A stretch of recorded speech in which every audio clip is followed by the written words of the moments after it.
All right, ready? Yeah. Hello, everyone. Welcome. We are live. Hello, everyone, and welcome to another live demo with Etchr Lab. Okay, so today I am super happy to have with us Rowan Kingsbury. Hi, Rowan. Hello. And she is going to be doing an awesome demo with Acrylic Gouache. Now, as everyone here, if you haven't attended a live demo before, my name is Maria. I am your host for today. We are trying to vary the times of our live demos. We're making sure to bring as many different artists as possible so that we can reach all of you all over the world. I was looking at the chat. We have people here from everywhere. So it is amazing to share this Friday or Saturday morning in some places with all of you. And we are super excited to have you here. Now, if you want to grab the link of the demo, share it with your friends, bring them over, and we can share this space and feel like we are together. And in this bright Friday and sharing all this wonderful artsiness for today. Now, as well, if you want to subscribe to our YouTube channel, and that way you're gonna get notified of every new demo that we have. You can subscribe to our newsletter as well, and you'll get notified of all of the upcoming demos. Now, I am going to be dropping you a link, well, several links actually, but one of the links is going to be to a survey. So you can let us know what you think of our demos, what content you're liking, what else you want to see. We want to hear from you. Your feedback is super valuable. So I will be dropping that link throughout today so you can answer it whenever you want. Now, if you have any questions for Rowan, please write the word question all in caps in the chat and then write your question. And what I'll be doing is that I'll be grabbing the questions and asking them to Rowan if it makes sense on whatever she's working on at the moment, or I will save them later for the Q&A portion. That way we make sure that what we are asking her is relevant, right? We have a 1 hour time limit, but before we start with the painting, I wanted to ask Rowan if we can have a quick tour of your sketchbook and see what we are going to be looking at today. Absolutely. I'm gonna be careful not to transfer over these test colors I just did, but this is kind of a good example of where we're headed because I'm going to use the same color palette as this piece today, but I've also got some other moth drawings in this one. And this is what I'm going to be doing for my workshop is little animal portraits. So there's an example of that. Yes. Yeah, and then we got, the first thing I did was a little cake. Oh, that looks delicious. Test this new sketchbook that Etchr so kindly gave me. These are like tests of the paints and stuff, but I also have a bunch of little paintings that I thought I could show to show like all the little cute stuff I like to do. So we've got all sorts of little creatures and little pleasant times. But yeah, this is the kind of work I like to do. Stuff that's cute, stuff that's colorful. Beautiful. I work digitally a lot of the time too, so I think that blends into my paintings, and that's part of the reason why I like acrylic gouache so much is because it feels almost digital in the way that it comes out. Yeah. But yeah, I feel like that gives you a good overview of what I'm doing. Yeah, thank you. Thank you so much for sharing that. I think we're all super excited to see and to learn from you. And if you want to follow Rowan on social media, you can follow her at Electric Gale. And you're like that everywhere? Yeah, anywhere you want to find me, that or just Rowan Kingsbury will probably get you there. There you go. So if you are going to be painting along, go ahead and grab your art supplies and let's get started. Yes. All right. So I've already got a sketch here prepped, and I wanted to show just a quick example of how I did that because since I said I work digitally, I use my iPad to do sketches because I think it gets it like clean lines and stuff, and I use it kind of like a light box. So you could do the same thing with like paper and light underneath it, but I just hold it underneath and you can trace whatever you drew onto there. So that's just a quick, this is an iPad tutorial though, so we're gonna but yeah, let's get started. So can you tell us what materials you'll be using today? Yeah, let's go over that.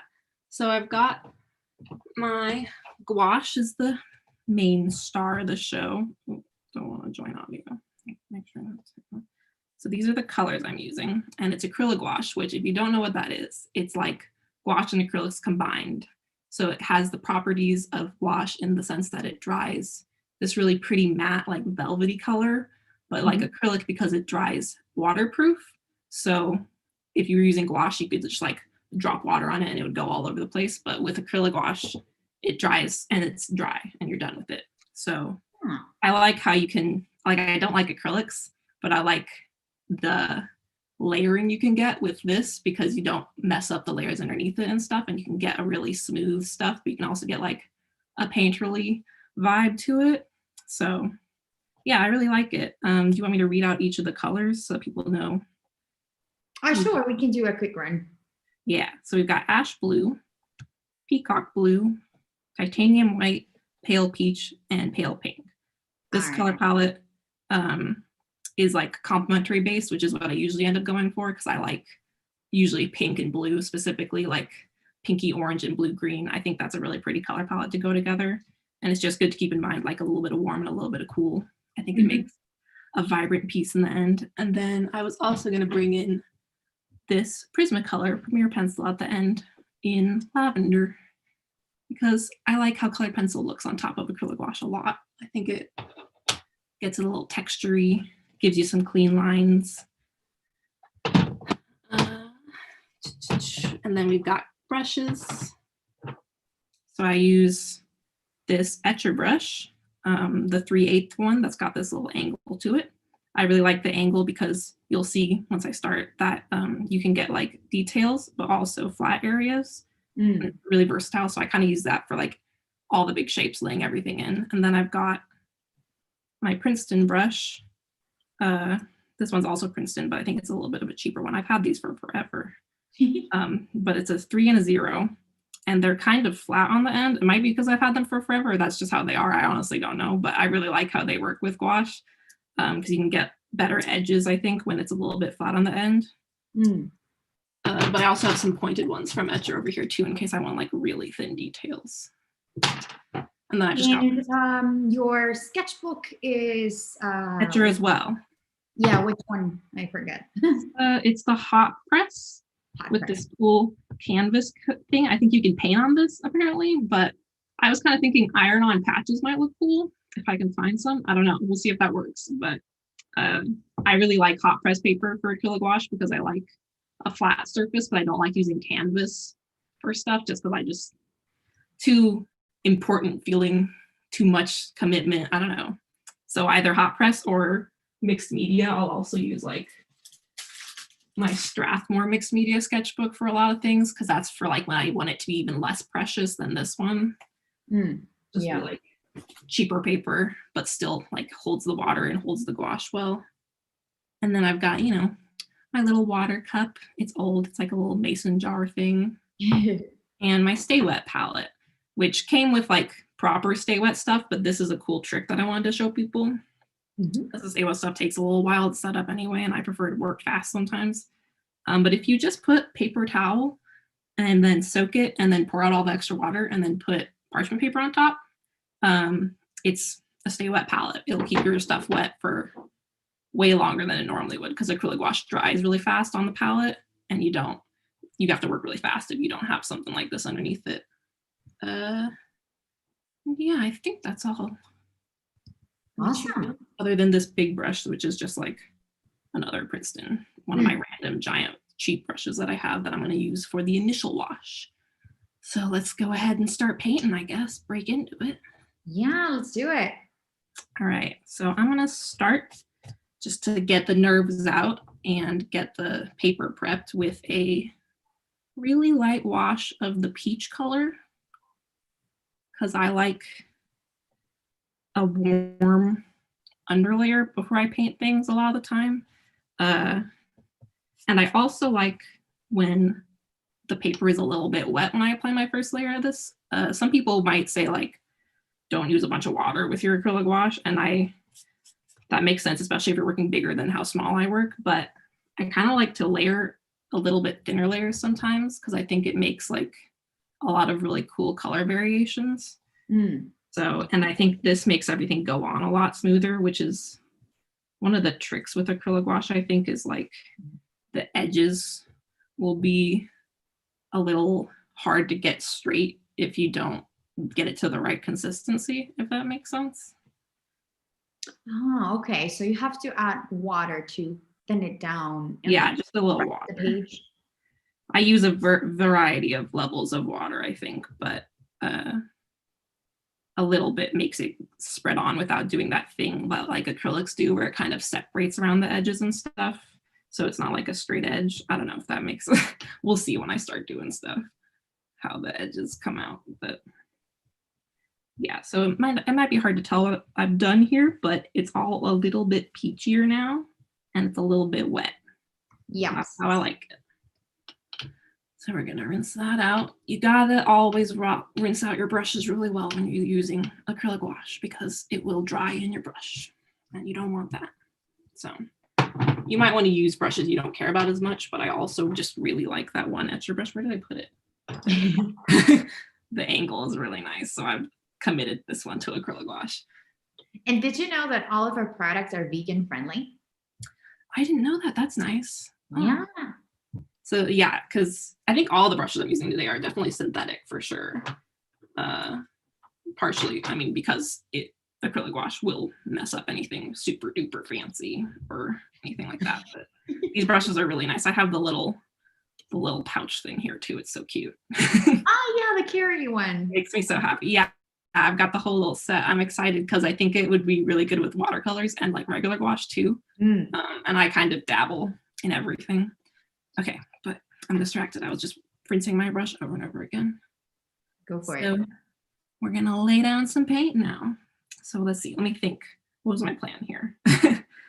So I kind of do these like when you're coloring like those state maps where you're trying to not get the colors next to each other with like the two main colors I've chosen. So I'm going to do all of the parts that are like decorative with the light peachy color. And then my plan is to do the light blue on the parts that are next to that so that it stands out. So I watered this down a fair amount, but not too much. And do you usually do a planning stage before starting to paint? Like, would you do a digital quick color run on top of your sketch or a thumbnail or something like that? Or do you just go with instinct? Not usually. If it was more complex, I would. And like in this instance, I was like nervous that I'd forget how to do everything the second I got live. So I did this one to test this color palette because it's new colors I'd recently got was the peacock blue and the ash blue and the peach were Christmas presents to myself. So I was making sure that works. But normally I just I have faith in the colors that I choose. That's what I like about the tiny tubes of acrylic gouache because you can get like the pre-mixed colors. Yeah. So you can like know what's gonna happen before you do it because you're not like mixing all the colors fresh and you can get like a limited color palette beforehand. So it's not, I don't super plan out because I think I paint largely for fun a lot of the time and I do more complex stuff digitally. But you just, once you're comfortable with some like vague color theory, you can kind of guess. And also it's fun to just figure out whether or not the colors will work together. It's a fun adventure. I almost chose some ones I hadn't tried yet, but then I was like, maybe we shouldn't go on a crazy adventure while I'm on the internet.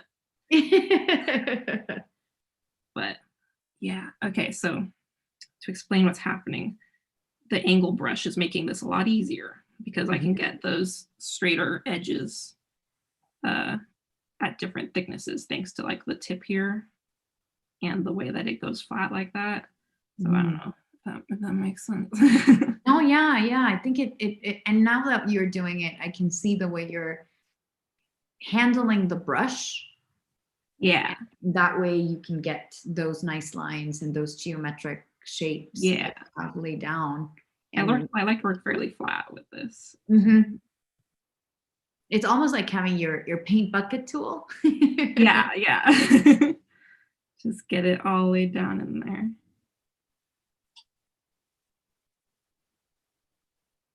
And this is the pale pink. Yeah, I should note the way I'm doing this is I am using both the the pale pink and the peach interchangeably. So I'm just dipping my brush in a different one each time is kind of what's happening. Because I like to have that little variation in the colors, which is why I use two really similar colors. So I've got the pale pink and the pale peach, and I've got the peacock blue and the ash blue, because then I can get those little moments. If that makes sense. But yeah, I like it to be kind of fun, kind of interesting. Yeah, that chromatic variation adds interest. Yeah. Because if like I'm working so flat that's kind of where the excitement comes in, I think. And it all kind of comes together once I've got the second color down, and especially the final touches in colored pencil. Yeah. Because I think that brings out those color variations even more, especially when you have colored pencils that are like almost the exact same shade as what you're using, but just a little bit different. That's really nice. So you can get a bunch of fun little marks. But yeah, so it's nice when the paper is already wet, because I can kind of just like blur it in there, and I'm doing the light ones first so that when I paint the light blue over it, I won't like go over them in a weird way, because the blue is going to be a lot more like obvious when I put it down what's going on. Now, when you were experimenting with the Etchr brushes, we have a question here. If you find that they hold water well, like natural hair? Since I don't need a lot of water for acrylic gouache, I haven't really tried them all out for that yet. But from what I can tell about them, like the bigger ones would be pretty nice. Not like exactly like natural hair, because natural hair has like an innate, like crazy water hold, but I think they're really good, especially for stuff like this or like gouache, where you don't need like super crazy amounts. But I mainly have used them for acrylic gouache, which isn't super water heavy. So yeah, definitely. Because like I'm only using little dips in water, and I have to manage how much water I have on my brush all the time with this, so I don't get too much, because then it'll just be like bad watercolor. We don't want that. Yeah. And also for our viewers right now, if you want to see more about how our brushes handle water in our watercolor demo, some of our artists have also used our brushes. So you can go watch those, which are saved on our channel. Yeah, you guys have definitely had some cool watercolor artists. I've been poking through the past recorded ones. Yeah. It's very inspiring having so many little demos of people doing their thing. Okay. Just making sure I fill in all the little areas that I know are going to be peach. And like I was saying, it's just like, where does it peach not touch other peach is kind of just how I decide where I'm putting this.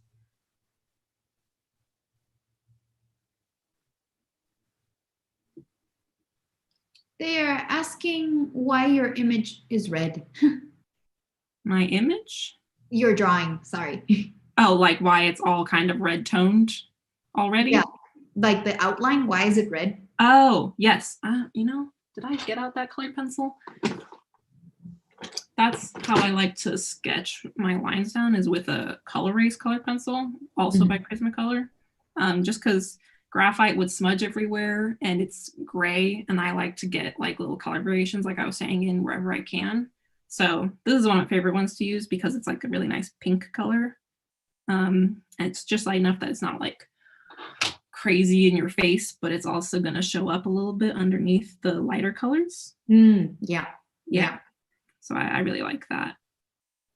Using that, I have a nice little set of color erase that I use for sketches when I need to do something like painting. Like I wouldn't sketch with them very much in like a sketchbook, just because they're a little bit hard. Like they don't show up super dark. But they're really good for being underneath watercolors and gouache and acrylic gouache, I'd say. All three of the main ones that I know about. And how did you land on acrylic gouache as your medium of choice? Did you ever try watercolors or the other kind of gouache? Definitely. I like all the paints pretty much, except for specifically acrylics. Because of bad high school acrylics, I'm like, so I've experimented with a lot of them, and I like acrylic gouache because, like I was saying, it's a close comparison to how digital art, especially the way I work, comes out. I can do almost the same process digitally and it'll come out looking really similar, because you can just do the flat layers and then like render a little bit on top and a little bit on top until it's good to go. So yeah, I mean, I like all the paints, but this one just has a nice matte. It lends itself well to like clean lines and like cute illustrations, I think. There's a lot of cool artists also on the internet that use it that really pushed me to try it out myself. So I thought maybe I could do the same for other people by showing myself work in it. Yeah. And how do you think the learning curve is for someone who's doing watercolors, for example? Well, it's definitely different than watercolors, but I would almost say it's easier than watercolors because like I think watercolors have a really tricky technique to them where it feels like you can just get in there right away, but then if you want to like master them, you have to really wrap your head around every mark making an impact, and you can't like change your mistakes and stuff. But with these, you can change any mistake you make pretty dang easy. It's like even with gouache, you can't go over it perfectly sometimes, but with these, like the opacity is like even better than gouache, so you can really fix stuff if something goes horribly wrong. So it's just you can really just feel it out with these, I think. All right, I think we're ready. Oh wait, I found some more little bits over here. I'm excited for the blue. That's the fun part. That starts to like show the image. I'm like, I don't want to work too fast, but I want to work just fast enough that we don't go over time. You're good. You're good. Okay. We are barely at 6:20. Okay. Well, my 6:20. Sorry, everyone. The hour and 20. Who knows what time is doing right while I'm trying to work and paint. I'm gonna do. Yeah, time flies when you're having fun. Yes.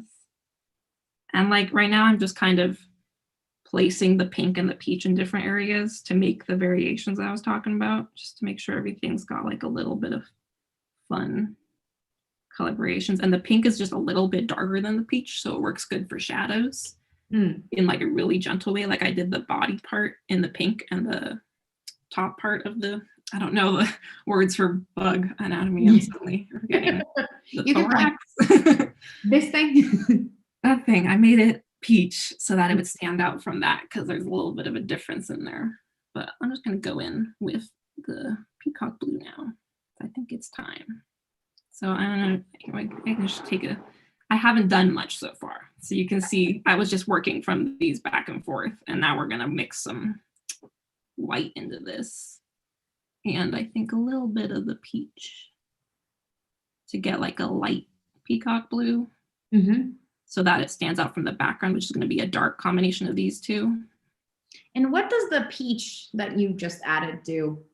I think it helps unify the image a little bit to like add a little bit of these, and these are practically white already, so it like it's going to lighten it just a little bit with the white that I'm already adding, but I think it just brings it closer just a smidge. I like to mix them all with a little bit of everything else to make sure everything's having fun, getting different colors in there.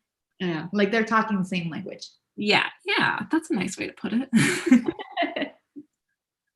Let's see if that's a light enough blue for what I'm doing. I might lighten that even more.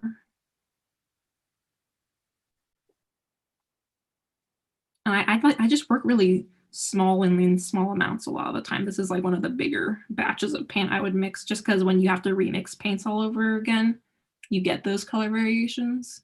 Oh, interesting. I would have heard from other artists that say that they like mixing large batches of paint. See, I don't know how to predict what's going to happen if I mix so much paint. I hate wasting paint. That's why I like the Stay Wet palette. So I'm just like, just mix a little bit. And then when you need more, you can squirt out more and you won't waste paint and you'll get fun little moments. Yeah, no, I like that. It's a little Bob Ross moment, right? Yeah. Okay, let's see if that is a good. I can't see what you're doing right now. What are you doing? Still just mixing in the white, and then what I'm doing, like I like press on the paper to make sure I get it not too much paint on it, and make sure I get it down to the tip of it, because you want those nice edges, and if you don't have enough paint on, you won't get a nice edge, and if you have too much paint on, it'll go blob out and it'll be all sad. Oh wow, that's good trick. It's got, paint control is a technique you get with experience, I think. It just doesn't always work out for me either. That's a really good tip. Gotta make sure my hands are a little bit shakier than usual because I'm like, oh. But I'm just gonna work in the shapes I've already drawn down. So while Rowan focuses on what she's doing, I will take this moment to let you all know that if you want to support Rowan, sign up for her mini workshop. It's going to be amazing. You can learn more about her techniques. You can ask her more questions. You will learn that super, super cute animal that we just saw. So do sign up for her mini workshop. We have been selling out. It is $5.50. And you can watch it later if you can't attend live. Obviously, it is better when you attend live because you can ask your questions. But if you can't make it, it is recorded and you do get it. So sign up, and support Rowan. Yeah, I think it's going to be fun. I'm excited to go more in depth. And I like the animal portraits because you get to do even more like shading moments in the fur than you would in the way that I do these really graphically when I do moths. The animal portraits, you can get some fun stuff. I haven't decided what animal I'm doing yet, but it should be fun. I like to do tigers. I might do tigers are really fun because you can do like fun shading underneath their fur and then do the stripes on top, and it's really satisfying. Yes, that sounds amazing. And as a reminder, it is on February 26th. Yes. So join in. So talking about limited palettes, we have a question in the chat asking if you usually limit yourself to an amount of colors. Definitely when I'm painting traditionally. If I was doing like plein air sketches, I would have like the 3 primaries in some sense most of the time, but still don't use too many different variations of that. But when I'm doing like a little illustration like this, I really like to just choose a handful and no more than like 6, maybe 7, I'd say, and usually in groups. So I would go in with an idea of what the main color I want to do is. Like, I think in this one, I wanted to use specifically the peacock blue I had gotten and then peachy pinks, because those are 2 of my favorite colors, but I'm not going to add in like orange and green and stuff because I think it would just get a little too complex for my tastes. I like when it's really simple and satisfying in the like restricted color palettes. And it's also a fun challenge, I think. Choosing where you're gonna put the colors that you have allowed yourself.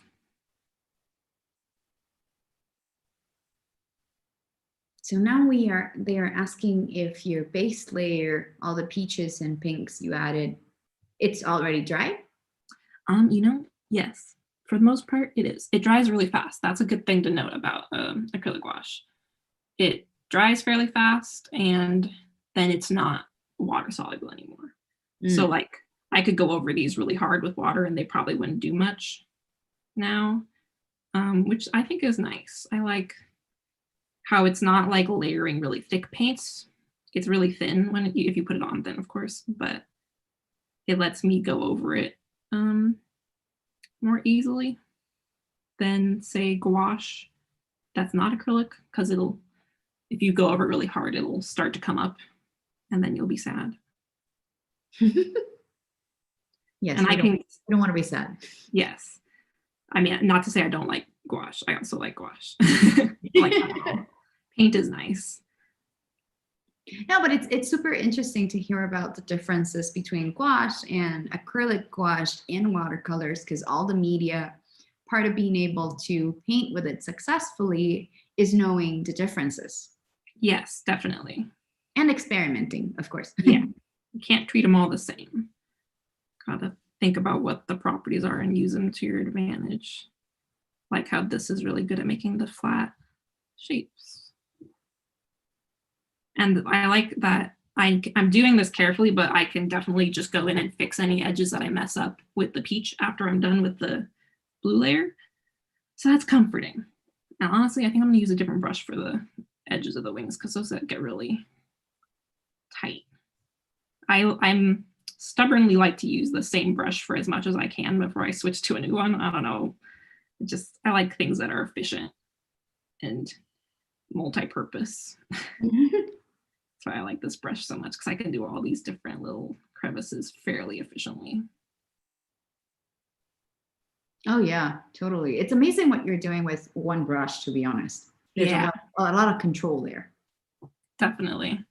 It's really valuable. I probably have to replace them more often because the edge that you get with this is really specific and you might wear it down, but they're really nice. I don't know, the 3/8 inch brushes, they've got a lot of capability to them. Like I can get this little tiny specific area with such a big brush. Yeah.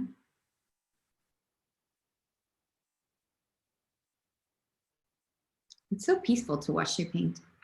Thank you. I hope I'm not being boring when I get sucked into the relaxing little parts. It's like nothing crazy exciting is happening. Like when you're working with watercolor, it's like, oh, a big wash, wee. This is just like a meditation.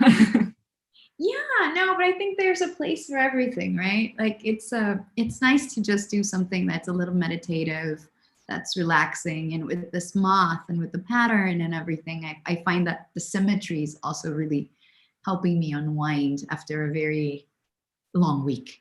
Yes, I love some symmetry. Sometimes people are like, don't use any symmetry in things. And I'm like, okay, but like symmetry is really cool. And it's really satisfying for the eyes. Like it doesn't make a super dynamic composition, but it makes a really pretty design. I'm really wary when someone says don't. It's such a that's a good life lesson when you're doing art. Yeah. Think about it before you listen to don'ts. Yeah, it's like it's very. I'm always like, why are they saying that hard don't? Like things have their place depending on what you're doing. Yes. Always applicable, I think. Just to think about where you can break the rules a little bit. All right, we've got that down. I think I'm going to use just a smidge darker shade of this peacock blue for the parts down here. So let's see if that's not quite. Something else I really like about acrylic gouache compared to gouache is that it doesn't change colors as drastically when it dries. Oh, that's good. I don't know if you've noticed that about gouache, where it just is not the color that you put down. And I don't think this one does that nearly as much. I must admit my experience with gouache or acrylic gouache is zero. As what? Is zero. I have no idea. Okay. Yeah. Well, it's just so you know, one of the annoying things about regular gouache compared to this is that when you put like a white down on it, it's like white, but then like 5 minutes later, it's like gray sad. And I'm like, come on.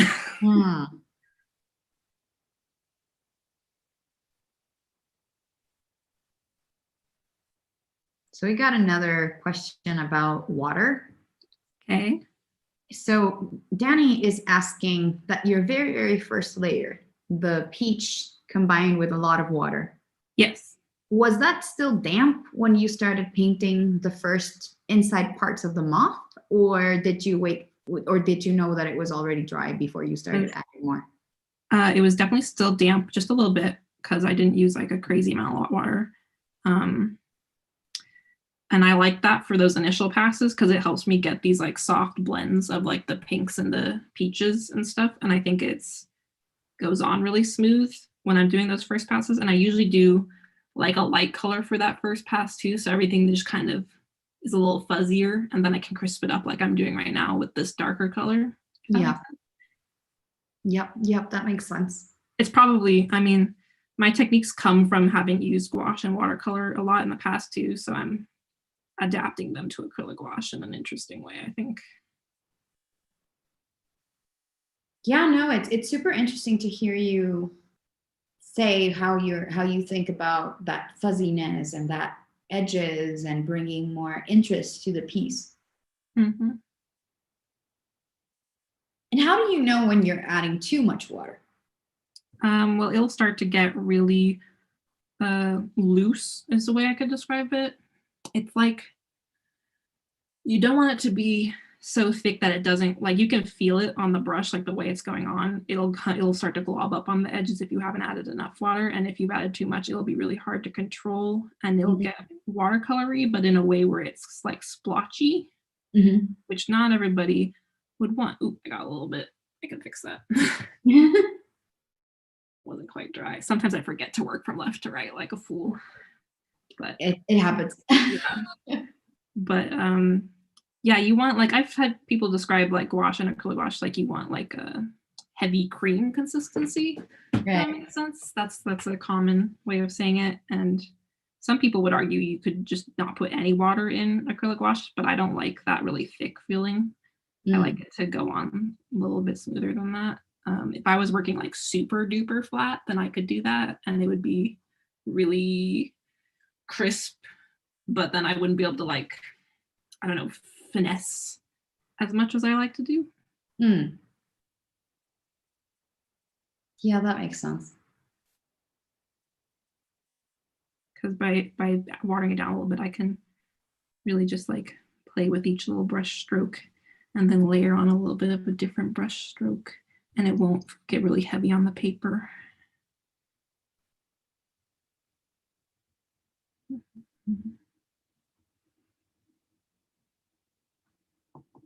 So acrylic gouache and acrylic gouache is the same? Yeah, it's the same thing. Holbein is what labeled it acrylic gouache, I feel like, maybe. Okay, so it's a brand. I don't know. See, it doesn't say acrylic gouache on here. It just has the big A. But this is like the most common one that people use. I think Turner is another brand of it, but I hear that Holbein is like the best one because it's just the most pigmented. I can't say from experience though, because I have not tried Turner. Yeah, there was a question there about light fastness. I mean, I have not made anything that's lasted that long because I'm not very old. And I don't put stuff directly in light, but it's professional quality. It's a little pricey, honestly. I feel like it's like $6 a tube, maybe. But you can get a lot out of just a little bit of this stuff. But permanency rating, I don't know how to read all of those super well, but I know that they're good. They're good artist quality paints for sure. They're a little tricky to find, honestly. There's only one little section in the Blick store I used to go to that had the little Holbein brand acrylic gouaches. But yeah, I'm sure you can order them on the internet somewhere easily.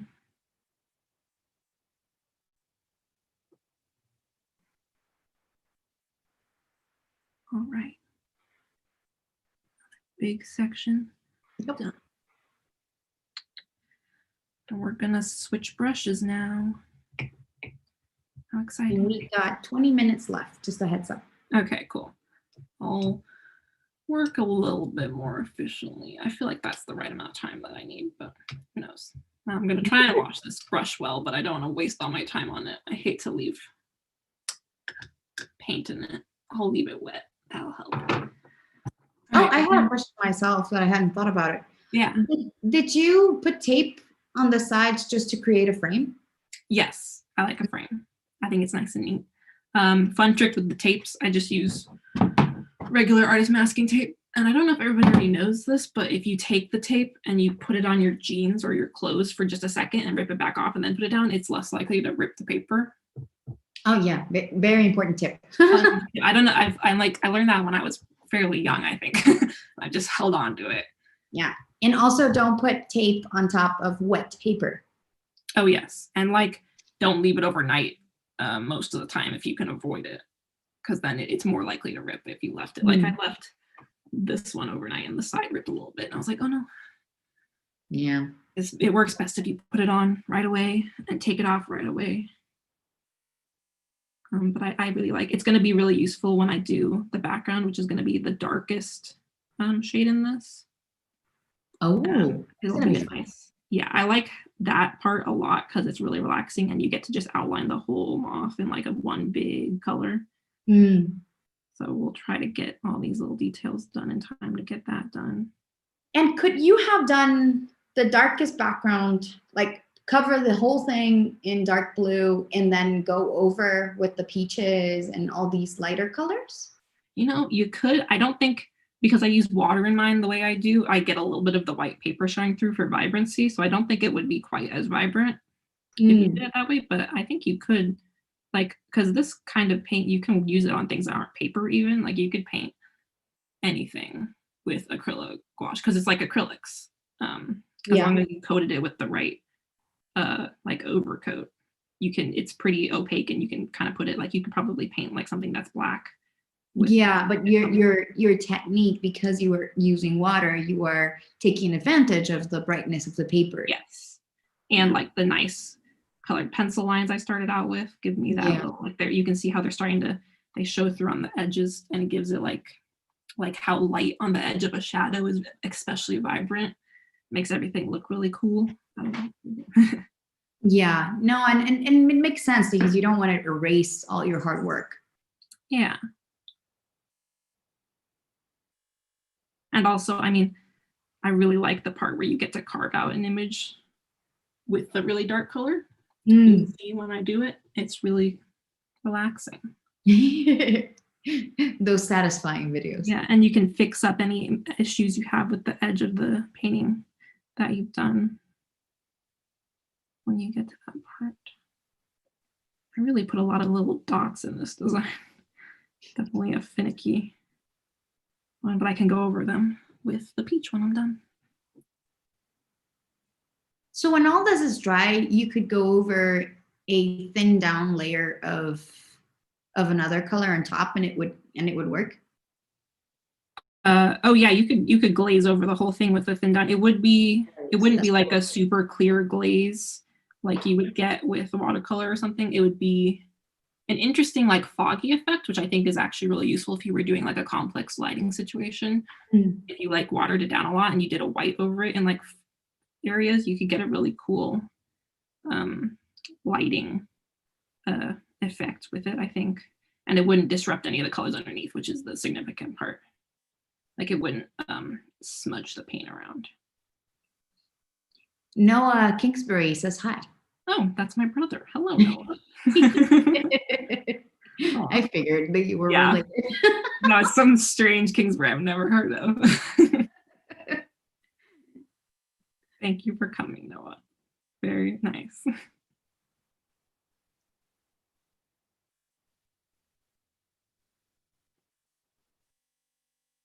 Can you scan these? Yeah, definitely. That's how I document most of my work, is I have a scanner that I have over on my dresser over there. They work just fine. You don't need to like seal acrylic gouache with anything because it dries waterproof, so you can just stick it right in the scanner. And it's, since I work so small, it's always going to fit, which is nice. I have a thing. I really like small things. I don't know. Yeah, it works. I keep it small. That's one of the reasons why I like it so much, honestly, is just because like the tubes are so cute. It's so little. Well, we need nice things in life. Yes. They bring us comfort and joy. Absolutely. It's like I could use a bigger water container too, but I like my little baby one. Yeah. It's a baby. I have a second one for clean stuff, just in case I need to like really clean water. But I forget to do that. Yeah. It doesn't really, I'm not super particular about how clean the water is because it's not, doesn't affect the paint a lot unless you've been working on the same painting for hours and it's really dirty water. Or you're using black and suddenly you use yellow. You use, especially if you use like black ink or something, you gotta clean that water. No. Oh no. Oh no. All right. We're gonna do the bottom part. It's so nice. See, I came in there a little strong with a little bit too much wet paint on my brush, so I go over and I do this thing where I like twirl it to get it off. If that makes sense. Yeah. I'm always curious about how artists do their specific palette stuff, so I'm trying to show a little bit of it. It's a little hard to control when there's a little bit too much of it. Yeah, you can't get those crisp lines. Yeah. Sometimes I'm just going over the dots I've drawn because I know I can paint them back in because they're just so small. Go for it. And a reminder to everyone that's tuning in to sign up for Rowan's mini workshop. Yes. Again, it's going to be on February 25th, 26th, my bad. February 26th. And you are going to learn all of Rowan's great acrylic gouache techniques. And you'll get to ask her questions. You will have an hour and a half with her. And you will learn how to make really, really cute animals. And it's going to be awesome. So sign up, sign up, sign up.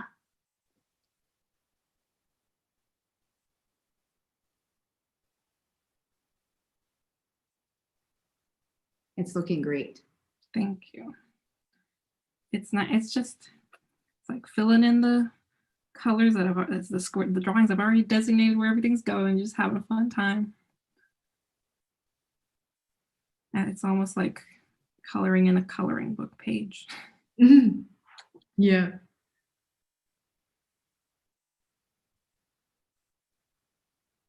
And while you're doing this part, yes, I think one of the things that also a lot of people are interested in is where people get their inspiration. Yeah. And how you decide what you're going to draw. Like you stare at a blank page and what do you do? Well, with moths, I've just been really, I don't know. I think they're really cute. Like I don't like looking at them too close because I'm also kind of afraid of bugs. But the symmetry and like the fluffiness of them sometimes, I don't know. It's like you just pay attention to like the little things that aren't pretty in the world is kind of where I think I get a lot of my stuff. Because I don't do a lot of really crazy deep stuff a lot of the time, especially when I'm painting. I usually do something cute, something fun. I like to make happy work. So it's like how I went in the springtime, I go on these walks all the time and I would always see these little white like moths and butterflies around and I just like, they're just so nice. And I want to document things that make me happy. If that explains inspiration, I don't know. No, yeah, I think it works. I mean, it's not every work you do has to be gritty and philosophical. Yeah. Oh, I think that's an important lesson. And existential, right? Yes. Like it's important to do important work and like important topics, but it's also like just have some fun sometimes. Make things that make you happy and then maybe you'll make somebody else happy. Shelly says that she loves how this moth is turning out and that the colors are fabulous and she can see why they're your favorites. Yes. I really like blue and pink. Thank you. It makes me happy. I don't know what it is about the two. I used to be crazy obsessed with teal and then I just started being really into pink and then I'm like, combine them. I went through my salmon and pink phase. Yeah. Salmon, pink and teal. And I have a room, my room, has a mural with teal and salmon on it. So nice. Yeah. They're really nice. I like any variation of it. It's just great. All right. What's next? Okay. I think, I always like pretend like I'm done with the section and then I remember I need to do this little guy. But then I think I'm going to do the background so that I can see how it's all looking and then I can add final details once I have like the comparison of the values and everything. Yep. We still got 12 minutes left, give or take. That should be good. I'm trying. It's hard to balance whether or not you're working too fast or too slow. Yeah, I know. Let's see. That looks good. I'll color. I have a plan for this part of the antenna, but I think it's either going to be a really light blue or a light peach, and we'll see once I do the background, I think. Yeah, let's do the background. All right, back to my trusty angle brush. I'm nervous and excited. I know. Oh, because if you mess it up, you mess up the whole silhouette. But okay, so we're gonna go hefty in here. Big dab of this, and a big dab of this. Only mixing some of it because if I mix a little bit more later, it'll be fun variations, like I was saying. I'm used to using such little amounts when I paint my little illustrations. The backgrounds are always surprising how much paint you actually end up needing. And you're adding water right now. Yes, I'm adding a good amount of water because I don't mind the streaky look that you can get when you work on larger areas with water with acrylic gouache because I think it adds a fun texture to it. If you're doing like a really big piece, I would be like careful how much water you add because it doesn't go on smooth like watercolor, but you know, just make your decisions deliberately, knowing what's going to happen. It's kind of Yes, that's the important part. Yes. Do it with conscious. Yes. So we're just going to go right in there. And when I reach over, I'm adding either a little bit more paint or a little bit more water. I like to make it go a fairly good way. And you can see once you add a little bit of water, just like, look how much you can get out of just one brush load. Yeah. Creamy. Ugh, it's just so satisfying. And then you got to make sure you have enough water. See, like you can get these edges if you don't, you can't really see. They're a little bit feathery. Yeah, we can see. You don't add enough water to or have enough paint on your brush. And I want to make them really crisp when I get to the wing. So I'm making sure I have the right amount, and that looks pretty good. I'm actually gonna dab off a little bit of it. Dun, dun, dun. And just a reminder to everyone, if you could fill out our survey, these really help us gauge how we're doing, gauge the interest of the audience. If you have any ideas of great artists that you want to see do a live demo, like Rowan is doing one right now, and you want to recommend someone, then go for it too. Tell us what you think, and drop us a line. We love hearing from you. It's really motivating to hear that you're enjoying them, and it's really helpful to know what you're not enjoying or what you want to see more of. So please, please go ahead and fill out your survey when, of course, we are done today. The antenna are the trickiest little bit. Oh my goodness. You really gotta get in there.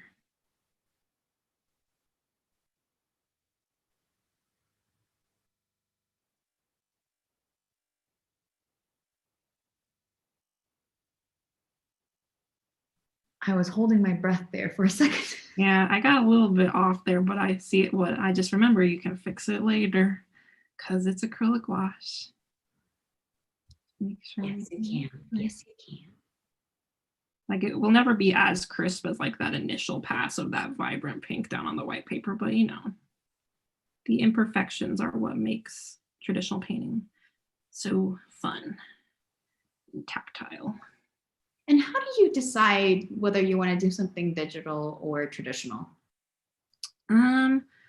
Well, if it's something that's really important and really can't have any crazy mistakes, then I'll do it digitally, that's for sure. I do a lot of my schoolwork and like professional stuff digitally because it's efficient. And it always looks a little bit like it's really reliably professional looking, I feel like. Yeah. But paint, I just can't, like I can't go away from it for that long because it's just, I don't know, it feels something in your soul to paint with real paint. So I think I'm trying to use it a lot more than I used to nowadays because some parts of this are still wet. I'm trying to get this angle. Maybe you can flip your notebook. I could. I don't want to upset the layout I have here for you guys. I'm once again stubborn. Use one brush, don't move the notebook. It's not making it easy for myself, but okay, cool.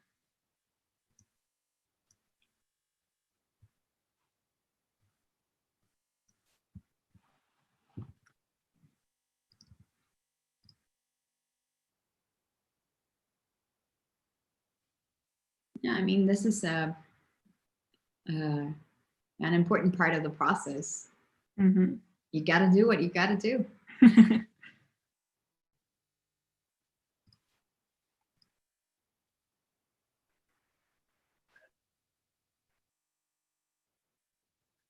just going to add a little bit more of the ash blue into the mix I already have so I get some fun moments here. Yeah. Just for fun. Whenever I do that, I like to make sure I add a little bit to other areas so it doesn't look out of place. So you said that when you finish doing acrylic gouache, you finish it off with pencils. Yes. Prismacolor colored pencils. What? Yeah. Prismacolor? Yes. Pencil? Yeah. I think it's because like you could line something with the gouache itself, but I don't like how it works as a liner all the time. Especially when you're working really small, it's hard to control exactly what's going down. And I think the colored pencils add like another layer of that textural quality, the handmade feeling. You can kind of scribble over little colored areas to give them more variation. Have you tried other kind of mixed media, like fine liners? I haven't gone over my acrylic gouache with like pen or anything, I don't think. I think you could. You could, I like, that's one of the things about acrylic gouache I like, is you could probably mix it with all sorts of different mediums. It's a versatile medium, I'd say. Like who's Matt Forsyth does some really cool stuff. I think they use acrylic gouache and like watercolor and colored pencil and just like layer them up all over the place, and that's really pretty. Nice. Yeah. I've been thinking about doing more like watercolor and acrylic gouache combinations just to see what would happen, but I haven't worked myself up to it yet. Well, you gotta find the time. Yes. And how do you find the time to draw for yourself? For myself, tricky. I am technically a senior in college still, so I'm always drawing because I have to, and that's nice. That's one of the reasons why I chose to go to college, is because somebody's going to make sure I'm doing it. But for myself, I just, whenever I can find free time, let's see, I've started doing Saturdays are personal art days. It's tricky to maintain those kinds of habits, but like just having a time that you've designated for not other people art and not like other things you need to do, like an hour on the weekend even, keeps me, I don't know, sustained. Nourished.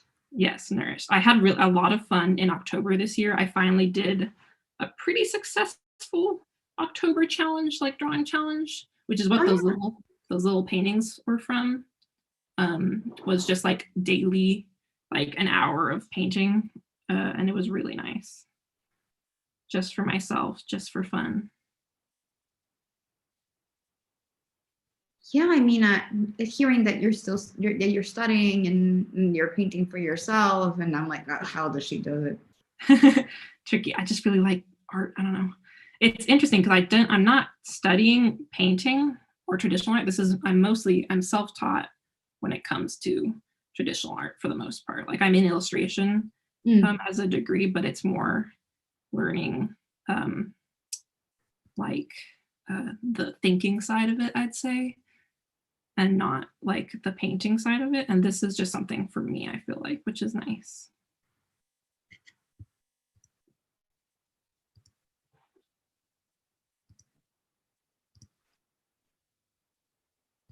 It's amazing how the color really made it pop. Yes, that's why this is such a fun part. It makes everything come out.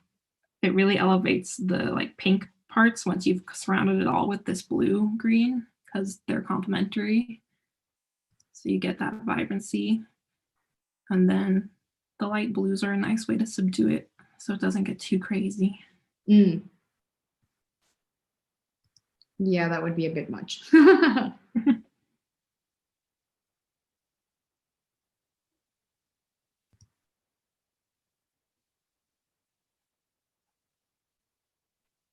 Well, and if you all want to tune in for another live demo with more gouache, not acrylic gouache though, just gouache and watercolors, you can tune in for our next live demo, which is going to be January 17th.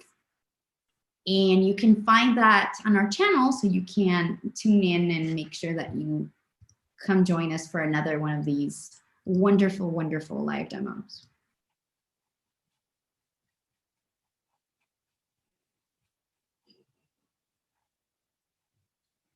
All right, that's the background. So now I can see where I need to add little details. What's our time looking like? We are almost at time, but I think we can scrounge up a little 5 more minutes to finish it off. What do you think? Yes. Let me think about what's most important here. We're gonna fix the little peachy areas that got messed up. All better. That easy. Just make sure it's layered on nicely. And then this got a little bit, see, now we're in the danger zone because everything around the painting is wet.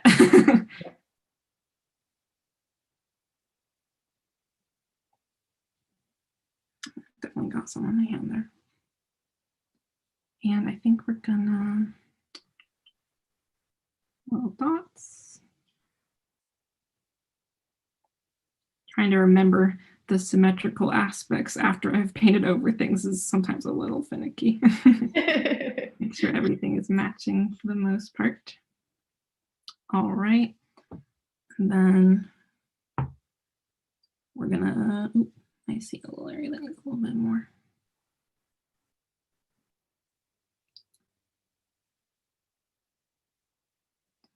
So yeah, it does a really good job of covering up. Like you can't even tell there was blue before underneath. There you go.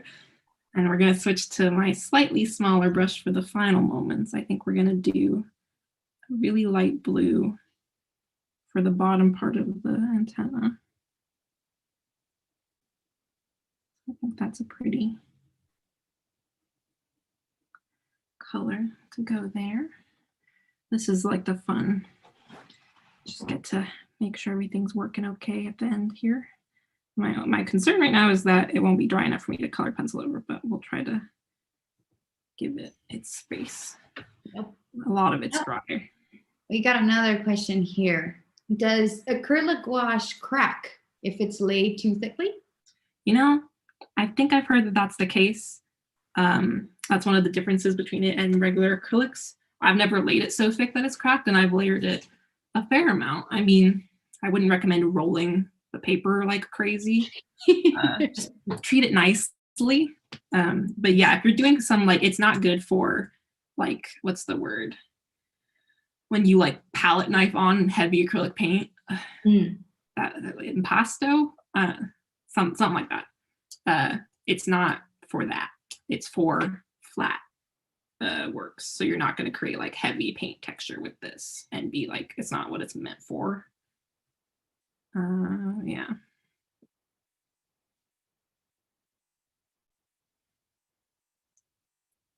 So I'm just using the pink as a little encouragement of the shadows. And I think I'm going to do this fun thing I like to do at the end here, where I use the pink angle to define the negative like lines. I'm going to draw darker lines where the light stuff is with the colored pencil. But if I use the pink on top of this, you get like a cool, you start to see like the moth pattern, which is nice. What did I have here? Oh, I remember. It's like this. Once you've started to really cover up the colored pencil lines, you have to start figuring stuff out on your own. And then the other side. Yep. The audience is really thankful for your tips. I'm glad. I hope they were helpful, and I hope they've encouraged people to try Acrylic Gouache because I think it's really fun. Yeah, you know, the mini workshops and these kinds of demos really help. If you bought some tubes and you don't know what to do with them, or you're like nervous and you don't want to mess it up, taking one of these classes and this mini workshops with our artists that have already experienced the growing pains. And Rowan, she has tried acrylic, she has tried gouache, she has tried watercolors. So she's like really know. Yeah, definitely. Like, I really appreciate, I grew up on the internet as a place to find all these fun art resources. And it's an honor to be able to participate in that as somebody who's teaching something I've learned rather than absorbing everything myself. It's really cool. Yeah, you're being very generous with your knowledge. I love when you start to see the lines. This is the fun part. It's really making it come together, I think. Yes. Okay. So we're And gonna thank you for our audience for staying a little bit longer with us. yes, thank you. Okay. I'll be happy with that, and we'll just do a little bit of the colored pencil to show people what happens when you do that. Oh yeah. Yeah, let's do that. I think that really brings it out. So like I'm thinking of areas, this one that I have here works really well on the peachy areas. Mm-hmm. So I'm just gonna shade like we've got this separation in the thorax here or whatever that's called. And we've got these lines here. And that's just colored pencil. Yep, just lavender colored pencil. And it goes on really smooth over acrylic gouache because it dries so velvety and flat like this. Yeah. I just really like the effect you can get with it. So I'm just coloring in little areas. And I think using this color that's not quite in line with all the other colors I've used starts to really bring out the little vibrant moments like this. Mm-hmm. Like just like a little bit of purple in there. We're gonna draw where the lines would have gone on this part. We are so happy everyone enjoyed the demo. I'm seeing some really great comments on the chat. So thank you everyone for joining us today and spending your Friday or Saturday morning with us in these times when we're all a little bit distanced, not only by kilometers, but by the current situation. It's really nice to be able to have these moments together and enjoy art and making and creating and learning together. So this is great. Yes, thank you so much for coming, everybody. They are asking if you would ever dry your piece with a hair dryer or a heat gun. I haven't because this dries so fast. Like I'm working a little fast, so like I took up some of the peach there when I would normally have waited for that to dry. But like it's not like I need everything to be perfectly dry, and also I don't know, I like to work and just like go. That's why I don't like watercolor. You have to wait for every little layer to dry. But I mean, you could. I wouldn't hold the heat gun directly on top of this because it's made of plastic and I don't want you to melt your paint or something. But you could just use a little bit to help encourage it along if you wanted to make sure everything was dry before you do another layer. Yeah. But I don't know. I think it's valuable that this dries so fast that you can just kind of keep working with it if you give it a second. This is just, right now I'm just working on intuition. Just where does the pink need to be? And it's just a fun little final time. And yeah, I mean, I would go in and add like sparkles around, but I don't want to keep us over time even more. I'll do that later. Can you take off the tape? Yes. Oh, that's the satisfying part. We love that part. And while you're taking off the tape, Pamela says that she is so happy to watch this demo. She would have never thought to get into acrylic gouache, but now she can see a ton of possibilities with it. So thank you. Yes, it's really fun. Oh, this is so satisfying. Right. And you know, always pull it at an angle so you don't rip the paper. Another fun tip. Oh, that's a good tip. Yeah. If you just pull it, you don't be crazy. Just be gentle. Not a Band-Aid. No, definitely not a Band-Aid.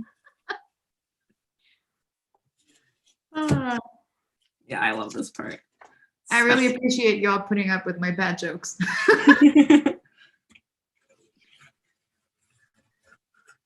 All right. And there's a painting. Ta-da! Yay! This is awesome. Thank you so much for sharing this with us and all your tips. This was fantastic. I'm going to stop spotlighting the video so they can see our faces. Absolutely. We're back. It's already gotten dark outside in the meantime. But thank you everyone so much for coming tonight. This was great. And thank you, Rowan, for your generosity and explaining things so well. And you know, you've already seen what Rowan can teach you. Imagine what she can teach you in 90 minutes. And you asking even more questions and getting deep onto animals and super cute, adorable animals. So sign up for her mini workshop. Yeah, sign up. It's $5.50. You are going to have a blast. Look, that adorable bunny. We're doing stuff like this. Yeah. So you're gonna have a ton of fun. You're gonna get more tips and tricks for gouache, especially for layering and adding shadows and doing something that's a little less flat like the Moth and more three-dimensional. So that workshop is going to be amazing. So sign up. Thank you so much for coming. Our next live demo, I don't think I mentioned it, will be on on January 17th with Kaylin Graham. And please leave us your feedback. And I don't know, Rowan, if you want to say some final words before we say goodbye. Just thank you so much for coming. This was really fun. I hope you guys enjoyed it. And I'll definitely post this once I've added the final touches on my Instagram and my Twitter so you can see what it looks like in like full scanned glory. Yes, please go ahead and sign up, and we will see you for the next live demo. All right. Thank you so much. Bye, everyone. Bye, everyone.